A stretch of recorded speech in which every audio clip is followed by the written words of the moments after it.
Alright, sorry about that. We had a little iPhone storage issue. Now the next thing I want to talk about is barriers in listening. Some of those are biased, which can be positive or negative, which means you're going into a conversation already thinking one thing before it's even happened. The next thing is hearing what you want to hear. So somebody could be saying, I love you, but in your mind you're thinking they're saying, I hate you. And there's physical barriers such as fatigue, sleepiness, irritability, just to name a couple. And the last barrier in listening is foreign language. So if you're out and about and somebody comes up and starts speaking Spanish to you, you don't speak Spanish, that's going to cause a problem. Now, how do we get over these barriers? We want to stay away from emotionally laden words. We want to keep an open mind during dialogue so we can understand exactly what they're saying. And we want to allow the person to speak and explain themselves.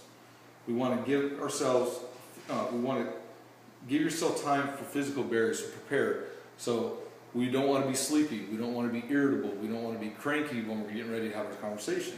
So we get rid of all that stuff, if it's possible. Sometimes it's not going to be, but there are times when you can prepare yourself. Now there are also some internal and external noise issues. Now some of these internal issues is preoccupied, watching TV, playing video games, or there's lack of concentration where you're just bored in the conversation. Basically lack of respect, you're not letting that person speak, and you're biased, you already have an opinion on what's being said. Now some external things, noises, which is your kids running around, TV, stuff like that. Climate, so it's hot or cold and you're irritable. And job functions, if you're at work, trying to work, you can't necessarily have a conversation with your wife who's at home. Now, how do we fix these noise solutions? We want to get in the right mindset before the conversation starts. So if it's possible, we want to be able to do that. We want to be in a comfortable environment, which is both comfortable for you and the speaker.